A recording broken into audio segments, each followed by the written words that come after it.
Today we're doing an interview with Randy Swaim about his new upcoming book that's coming out. So give it to you, Randy. Thank you. Randy Swaim, Marshall Goldsmith Executive Coach and the Certified Master Level Neuroplastician, and glad to be here. Perfect. What made you want to write a book about your life experiences? Well, the big thing on this is I got to say that early on, I was aware of my journey, my adult journey, my professional journey, and all that. But it was interesting, and I knew there was a lot of stuff I had to overcome, because as you know, the title of the book is Bring Freedom to Potential, and the subtitle is A True Story of Overcoming and Soaring Above the Storms in Life. And it was interesting, though, that about 15 years ago, I went and did a one-on-one, just kind of a connecting thing with a fellow Rotarian, and it blew me away, because I knew a lot about what my story was like, but at one point in our talking, he looked at me and he said, "I got to share something with you, Randy." And I said, "What?" And he looked at me and he said, "You got a story that needs to be told." And I went, "Really?" He said, "I guarantee you, you're right." He said, "That you got a story that needs to be told." And so what I started doing, and this was obviously about 14, 15 years ago, but I started just writing out some of the things that I remembered, some of the aspects of my story, not thinking it would ever happen or whatever. But it was interesting, because when my colleague in Germany, who does my website and all of that, she's a good friend and a colleague. She's got some professional writers and author type people, publishers over that works with her. And when they started getting a sense of my story, they said, "This is a story that needs to be published." You know what? And so I started writing it, and it took a couple of years to really get it out, because guess what? The last 12 years or so has been a dramatic time. And so what I did is I ended up writing it out, and when they read just the first draft of my story, they coached me a little bit on some of the aspects and everything, but when they read the first draft of my story, they said, "This is going to be a bestseller." So at that point, I kept writing. I kept going with it. So it's really a thing of overcoming. Like I said, when you look at the title, it's very applicable. It's overcoming the things that are holding you back. Who is your target audience when it comes to this book? Well, I'll tell you what, the target audience is everybody on planet Earth. And I mean that sincerely, because I didn't tailor it to any one particular group.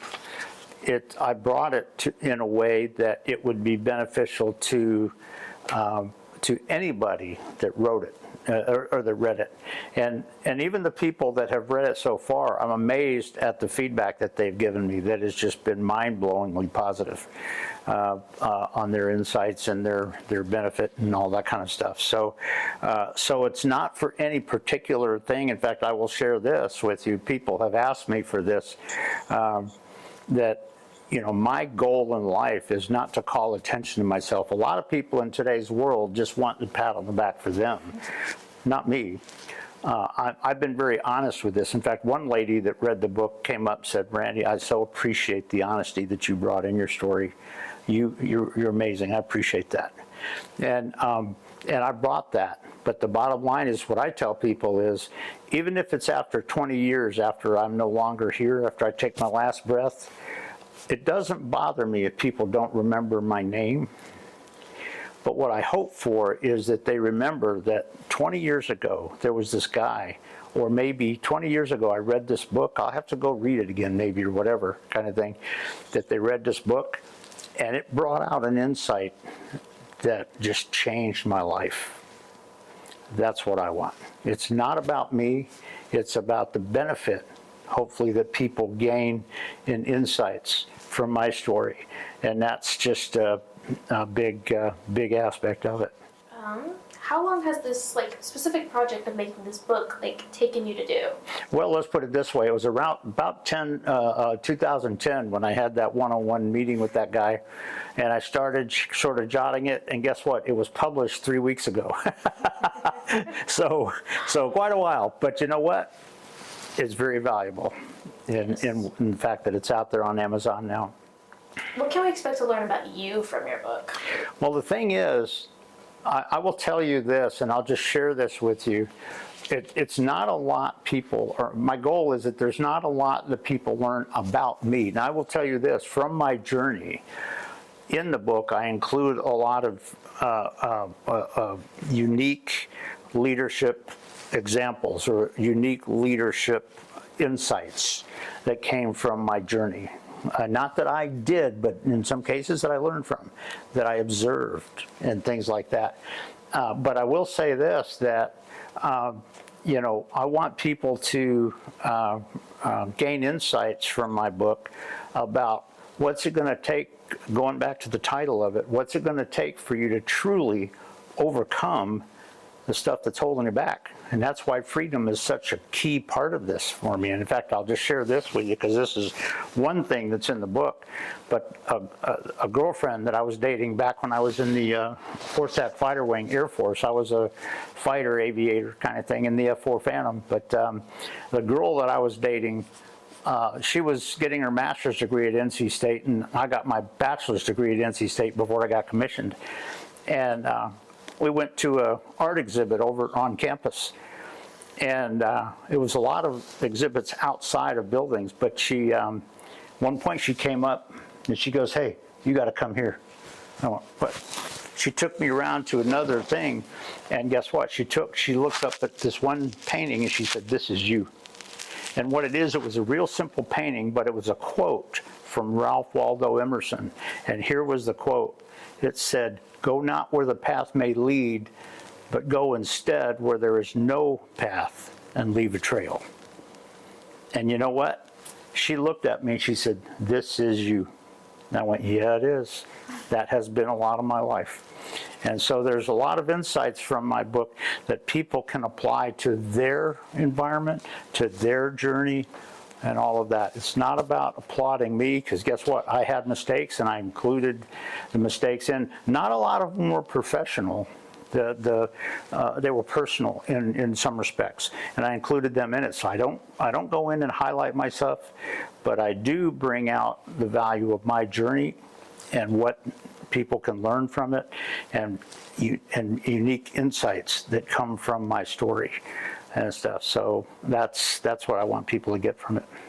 I read the introduction of your book, the little introduction snippet that I could have seen on Amazon. Yep. And there was a quote, and it says, "To model, inspire, and demonstrate freedom to all those that cross my path." And it's a quote, and the word freedom is in all caps to signify the importance of it. Why is freedom so important to you? Freedom is everything to me.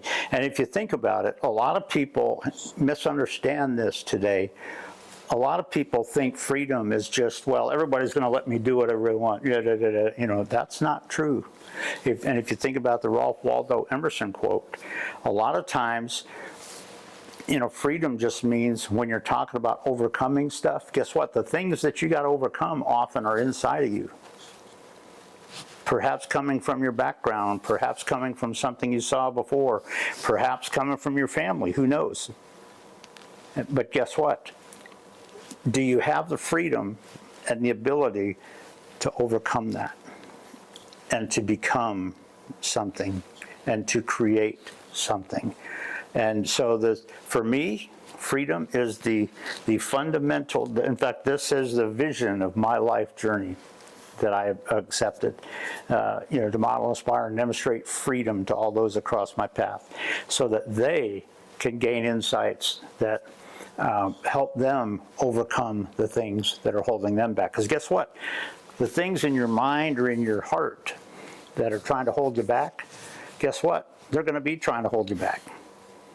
Can you really demonstrate the freedom and become successful in the midst of that? And even with factors that are around you, a lot of times those factors are not going to go away. Can you really do that? And that's a key aspect of this aspect of freedom. Getting into into your more personal life prior to the making of this book and what journeys have inspired you there. One thing I caught on your website as I looked through it, Yeah. you mentioned that some people in your life has inspired you to do what you do today, such as your uncle. Are we going to be able to read more about these experiences with these people in the book? You're going to be able to read more about the experiences. There's not much more about my uncle, but I will say this, that because of the family that I came from, there were a lot of struggles in my family, and I mentioned this in the book. I'm not bad-mouthing my parents. Nope.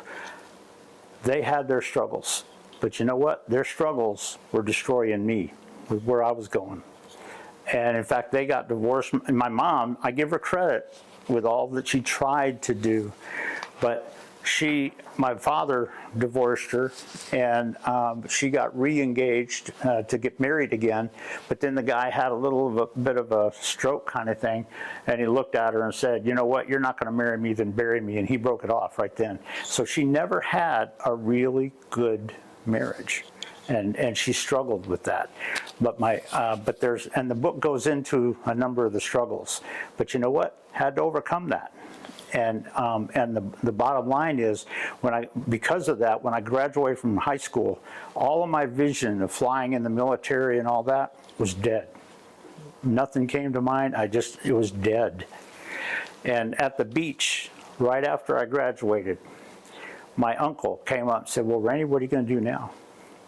And I said, I don't know. And we had just a short chat where he helped me get a sense of where I might go. Now, I went into the medical field, and this talks about it, but that's where the first defining moment happened, and some magical things happened, not only in leadership, but in my journey happened in the medical field before I went back to college and to military flying.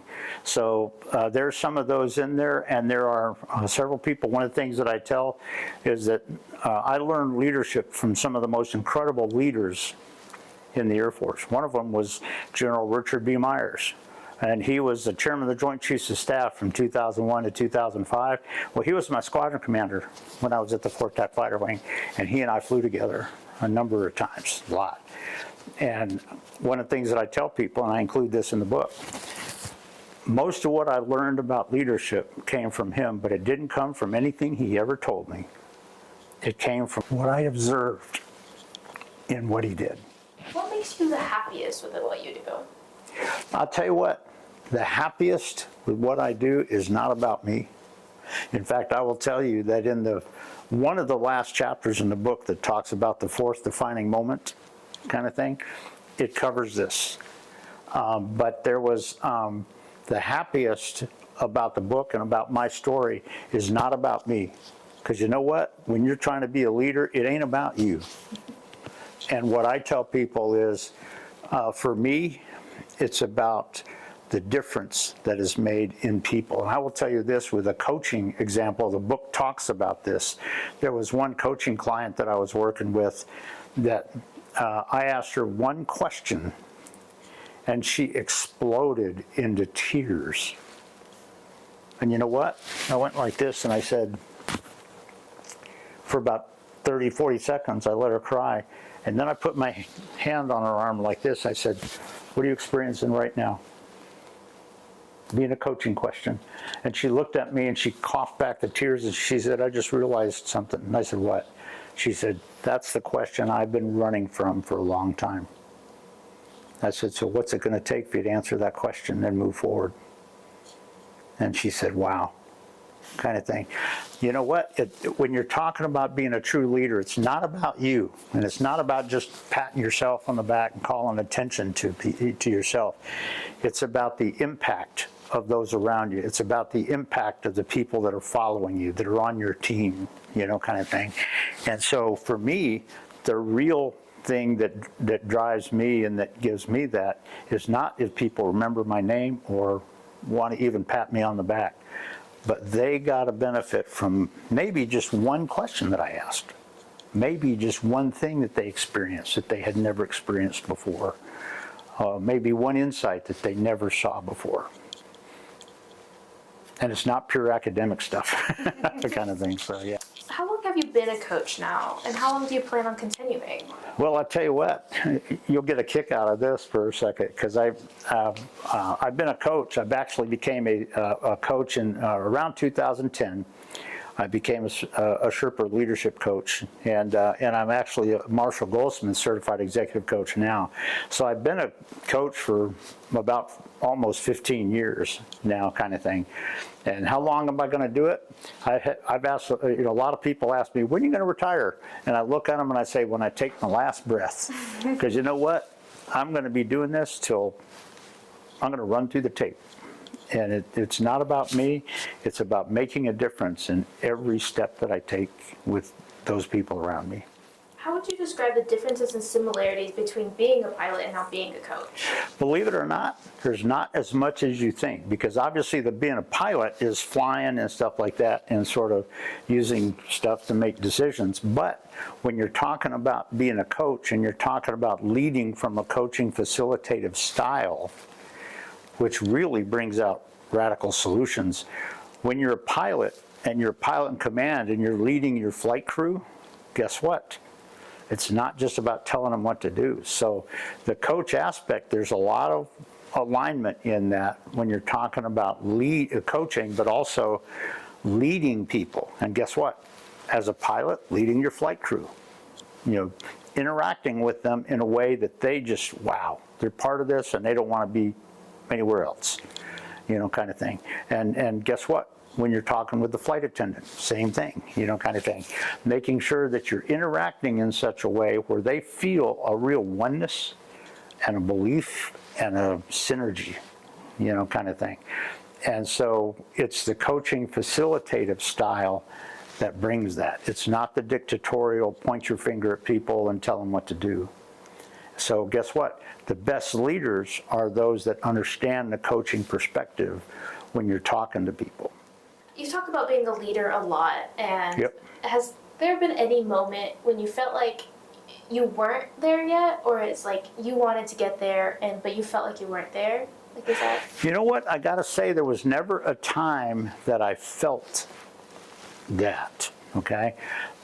Because basically the people that I served with in the Air Force were incredible leaders themselves. And leadership, that aspect of leadership is what was developed in me throughout. And what I learned was over the next 20 years, from about 1981 on up to about 2001, I realized that this aspect of leadership had so been developed in me. And this is a part of my story, that there came a time in the 21st century here, fourth defining moment, there came a time where I realized that I needed to take that leadership aspect that was developed in me and actually bring it more into my personal life and stuff. And but there's never been a time where I said, wow. And here's the thing, when you're talking about being a good leader, there are times when you got to lead up. And I included an example or two like this in my book, kind of thing in the military. There were two examples that I used in this. There are times when leading is by leading up. It's not that you're telling your boss where they need to go, but it's interacting in such a way that you and your boss are in agreement with going this direction and doing it this way, kind of thing. And so when you're talking about that, in my journey, in the aspect of overcoming, you'll find that even back in the medical part, back in the 1974 and all that, there were a couple of aspects there where I had to bring out a little bit of a leadership aspect of it. Simple, but a leadership aspect. But guess what? I just sort of did it automatically. It's something that had been a part of me from all of that. But it's there hasn't really been a time where I said, I need to lead, but boy, I just don't have it. No. Guess what? Don't follow the path. Go where there's no path and leave a trail. And you know what? Taking a step and realizing that you may have to tweak, adapt, switch it a little bit as you go forward, that's normal in a unpredictable, changing environment. And there's a concept, that's basically given to me out of Washington, D.C. It's called organizational maneuverability, and it's leading your teams in a rapidly changing, unpredictable environment. And guess what? Sometimes in a leader, you can't just sit there and say, well, I know what to do. You got to just listen to me. If you're doing that, you're not leading. So it's just something to think about. Well, what I finally have for you is that you all mentioned in the beginning that you don't care if someone remembers your name and you want them to remember your book and what you've put out there. Mm-hmm. And if they did remember your name and this book was huge, say that. Mm-hmm. I feel like the topic of it is very important for people to learn. I think so. Yes. What would be the one thing from them that you would like them to remember? I'll tell you what, not so much just remembering, but there's one thing that I would like for them to experience because of how it changed their perception, it changed their vision, it changed their strategy and thinking and how they're going to get there with where they're going. That's key. And if they do remember my name, by the way, I'll just share this with you too with Podcast Business News Network, because I've been on their radio show for about the last year and a half now, every week. I was on earlier today, kind of thing. But their sponsors actually paid a bunch of money to have a Hollywood recording team come in to Dallas for 3 days, and they recorded 3 days of my story and legacy and all that. And guess what? They're creating a 78-minute movie documentary of my life journey that they're going to put on, HBO and all that. That's the intent of it. And so, there might be some things out there that help people remember my name. If that's the case, cool. But it's not that I want to hide it necessarily, but what I hope is that they just don't try to say, well, I knew Randy Swaim, or I watched this, or I read his book. No, what I want them to do is to be able to share the true benefit that they got from insights that helped make them better, more successful, more visionary, and more successful. And so that's what I hope from it. It's not that I don't want them to remember my name, but if they don't, that's okay. But as long as they remember that part of it, that's what I want. Is there anything else you'd like to say to the audience? Well, the bottom line is it's just, my vision is not just about myself, and it's not just about patting myself or calling attention to myself. In fact, like I shared a minute ago, that a couple of times in the story, I pointed out some of the things that I failed at in my personal life. And I had to overcome some of those just in my own mind. And there were times where in the journey, some of that kind of snuck up to try to lead you over, and I was able to go, no, this time, kind of thing.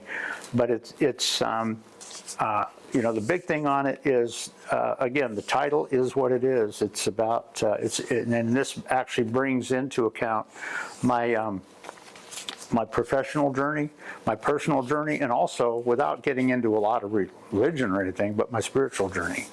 And the success of it and how that came out of this. So the fact of being able to bring freedom and potential, what is it going to take for people to overcome the stuff that's holding them back?